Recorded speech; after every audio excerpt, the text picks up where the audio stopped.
Welcome to Teachers in Real Estate Podcast with your host, Jackie Durbin. I've built a six-figure income from using what I learned from being a teacher. Teachers make great agents, but guys, it isn't all sunshine and rainbows. Some people are cutthroat. Some clients will make you want to throw in the towel. But your years in education have built you for a career in real estate, and I am here to help. With the right mindset and the right tribe, you can experience the same success. You can either supplement your income as a part-time agent or go full-time into real estate. The tools I will share will help you to gain the confidence and expertise to reach your goals. Whatever your goals, let's enjoy this time together.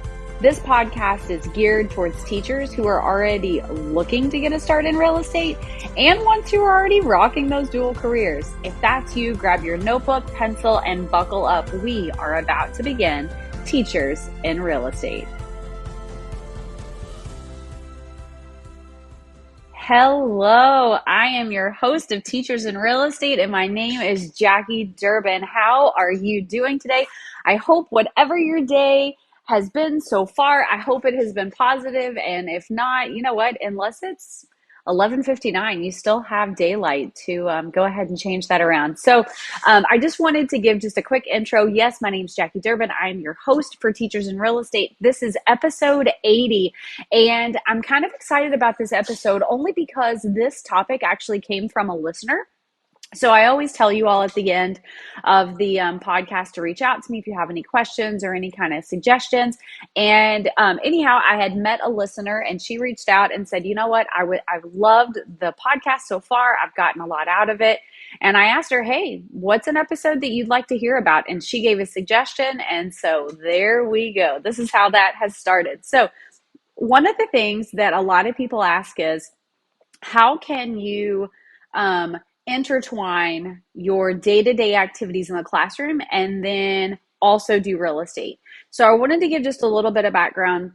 I taught for nearly 20 years. I taught in Kentucky, also taught in Arizona, and am licensed in both states. Now, while I was in Kentucky, I worked at one of the largest school districts, and I don't know necessarily that I wasn't allowed to really prospect with people that I was in touch with, whether it would be teachers or parents or anything like that.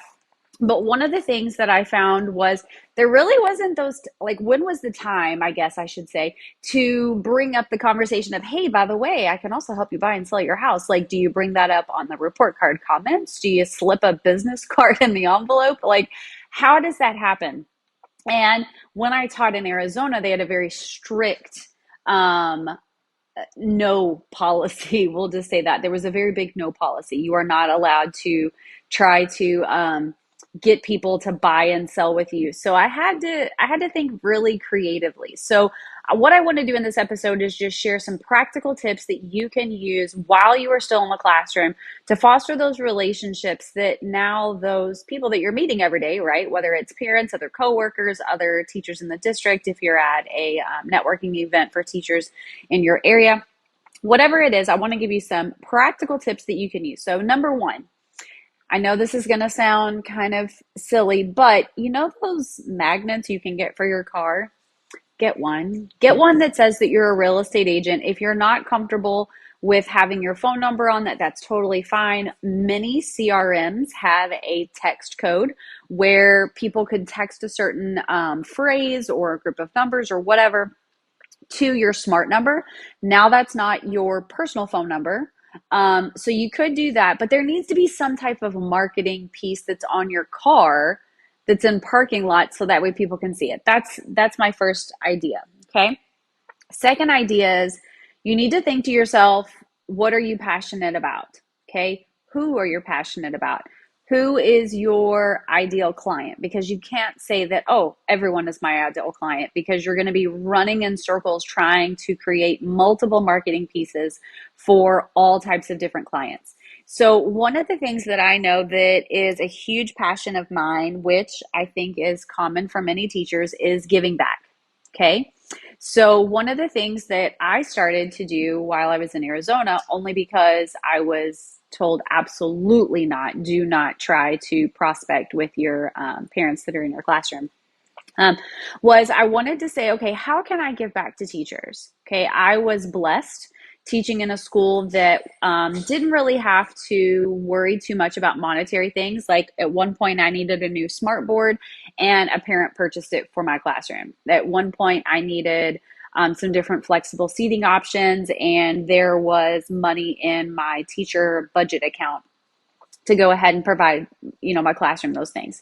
However, working in Title I schools and public school districts, I knew that that was not the norm. Okay. And so one of the things that I wanted to do very early on in my career was provide um, kind of ways to give back to teachers. Now, one of the things was I would always put stuff on my social media about a backpack drive. Okay. So about a month and a half before school would go back, I would put out flyers all over my on my social media, and then also I would tag some of the other teachers that I knew, and let them know, hey, guess what? One of the things that I want to do is, there's this many Title I schools in our area. I've reached out to their family resource coordinators, and this is a need that they have. So obviously, I have to be in contact with the other schools and figure out exactly what is the need. For those of you who are listening that are not in the world of education, it's totally fine. This podcast can be great for you as well. But a Title I school is a school where a certain percentage of the population are on free and reduced lunch. So these are students who have come from low income families. They may be on public assistance, but there really is a need for things for them. So anyhow, so I would reach out to the family resource coordinators and find out, okay, what are you all in need for? Like, is it school supplies? Is it teacher supplies? Because, teachers are only allowed to put so many things on their wish list. And some teachers, you'll have a wish list and nobody's able to provide any of those things. So anyhow, so I would reach out to the schools and kind of see, okay, what is the need? Figure out a needs list, and then I would post it on my social media. I would have drop-ins where people could bring me their donated items, and then I would bring those out to the schools. Now, one of the things that's doing is it's marketing me as someone who thinks about the community before I think about myself. Now, when I'm bringing these things to these schools, I'm letting them know, I wanted to let you know that these things came from whatever, okay? Came from fellow teachers, came from whatever.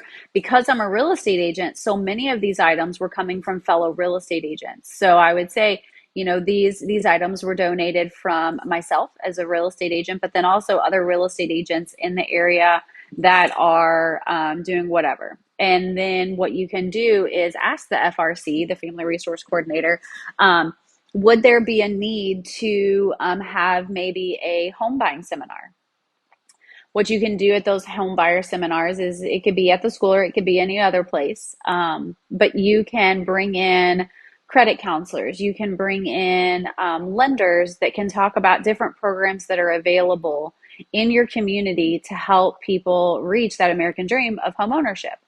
So that's kind of one tip. Another thing that I did was I started reaching out and creating relationships with vendors in the home industry.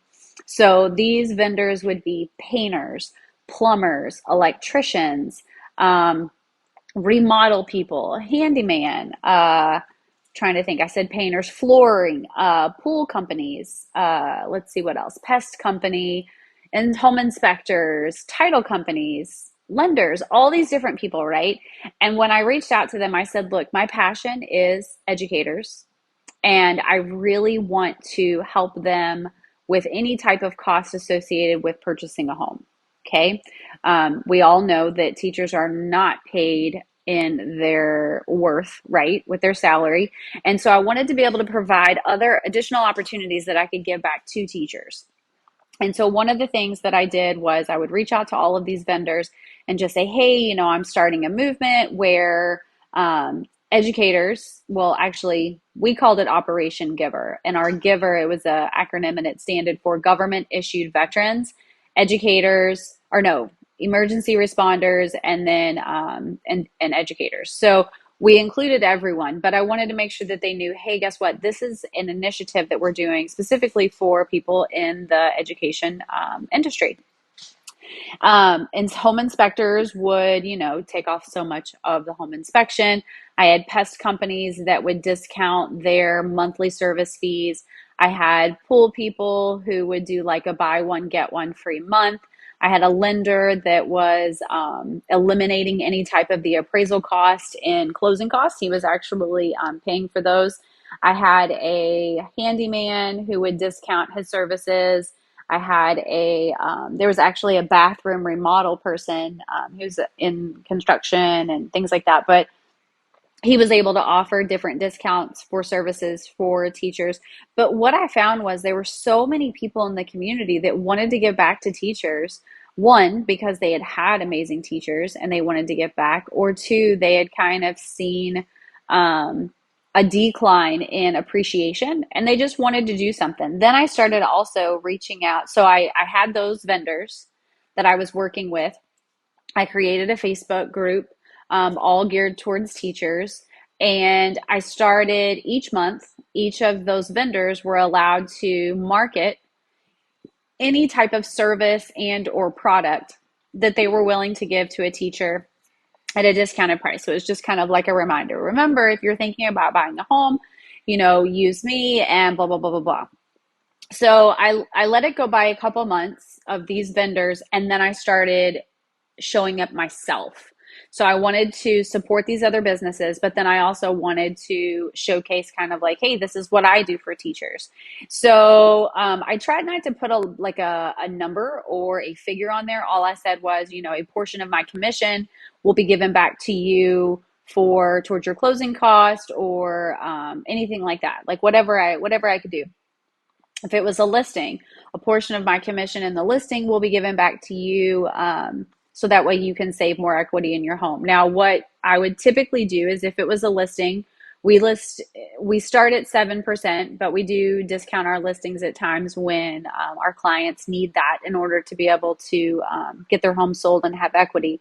But what I would do is I would really kind of look and see where they were and what they needed. So it wasn't like a stagnant number. It wasn't like, oh, I'm going to discount it 2% or, oh, I'm going to discount 1.5%. It was truly what that client needed. Now, what happens when you start creating this buzz about things that you're doing for people who are in the teaching field? Okay, well, I'm going to tell you right now. Teachers talk. We talk about everything, okay? When we are in the teacher's lounge, we are talking. When we are copying papers, we're talking. When we're in the hallway, we're talking. We just talk a lot. And so what happened was there started to be a buzz around things that I was doing. And so teachers who weren't even on my Facebook group, other educators were like, hey, do you know Jackie Durbin in the district? Or do you know Jackie Durbin? Or have you seen this Facebook group? They have all these different things. If someone was saying like, oh yeah, my pool company or my lawn company or whatever it is, like I need to find a new one. Oh, you should look on this Facebook group because they have different vendors who give special discounts to people who are in education. So that started really being kind of the way that I could give back to my sphere of influence. Also, another thing that I did was obviously I joined the PTO. I'm a PTO board member of my son's school, so that way I can stay active and give back to the teachers specifically in the school. But another thing was like on Teacher Appreciation Week, I would go and buy tons of donuts and bring them to the schools that either had touched my own life, or if I knew that they were in an area that maybe they didn't get appreciated as much, and start kind of giving back to them. I started doing a teacher spotlight once a month, where I would kind of showcase a teacher in the community, create some video content, get that out there and kind of, praise them. We would do giveaways. And then finally, I started reaching out to local businesses. So not necessarily like the big chains, like I wasn't going to McDonald's or anything, or Starbucks, but I would go to like the smaller lunch places or coffee places and say, hey, you know what? Next month, I'm looking to showcase a locally owned company. Here's the prerequisite. We are extremely passionate about educators, and I would love to say like, hey, come here and you get $1 off your coffee, or, like get a free muffin with a coffee purchase, or whatever it is. What would you be willing to do? And is that some free marketing that you would be interested in? And I was shocked at the number of people that wanted to jump on. Many of them, when I said that, they were like, oh man, like my aunt's a teacher. I wish she lived locally so that way she could get, a part of this. Or, oh, my neighbor's a teacher. Or, oh my gosh, I loved my whatever grade teacher. There were so many people that were impacted by an educator, or they knew someone that they wish that they could give this to.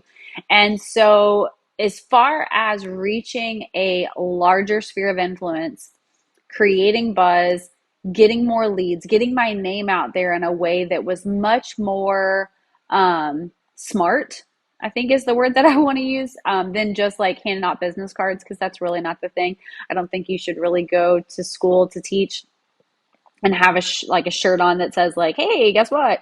I can teach you to read and help you buy a house. Like, probably not going to be well liked in the area. But there are ways that you can really give back to your community. There's ways that you can bring light to what you do as a side hustle or as an additional full-time job, that really can help out. If there are events at the school, sponsor it.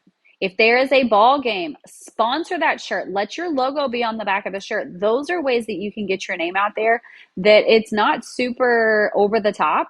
It's not like you're shoving things down people's throats. You're showing that you're giving back to a community that you believe in. So my son's school, anytime that they are asking for sponsors, yes, I'm on it. If there is a flyer or a banner or a shirt or anything that they need help with, I'm always helping.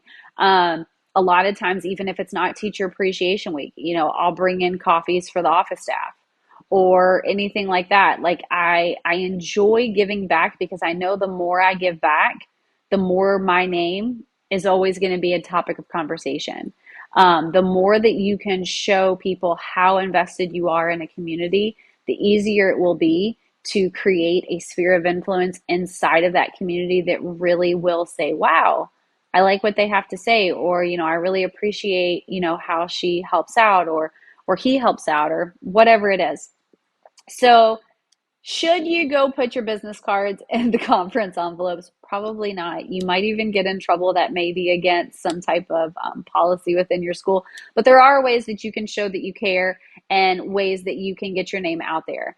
The other suggestion that I would have is make sure that you are posting all kinds of stuff on your social media. Let people know, and make sure that if anyone goes to your page, right, that they're able to see. Do not be a secret agent. Make sure that you are a real estate agent. Make sure that you say that you're an educator.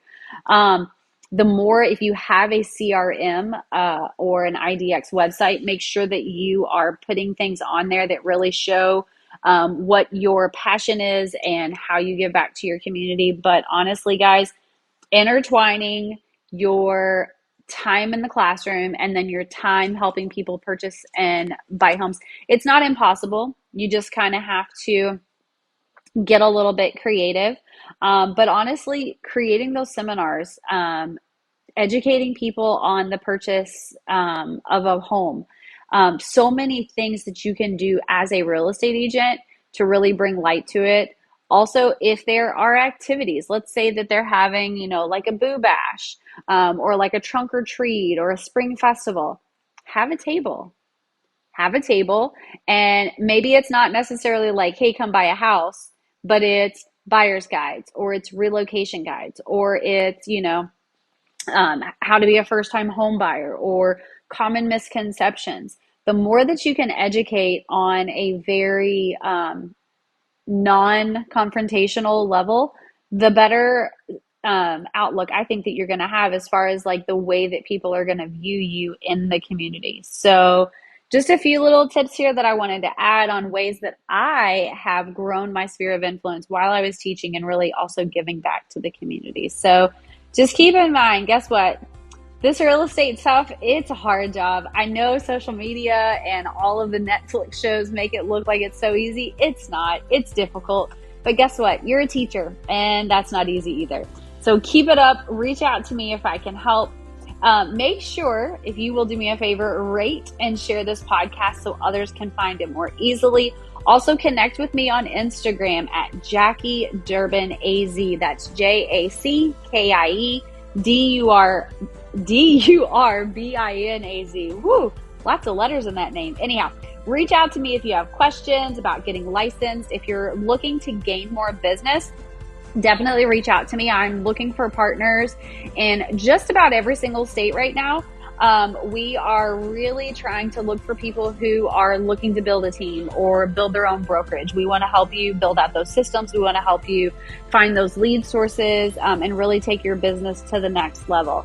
Guys, thank you so much for tuning in to Teachers in Real Estate. Join us next time as we explore some more tips and tricks to excel in the world of real estate. Until then, keep reaching for those goals. I'll see you next time.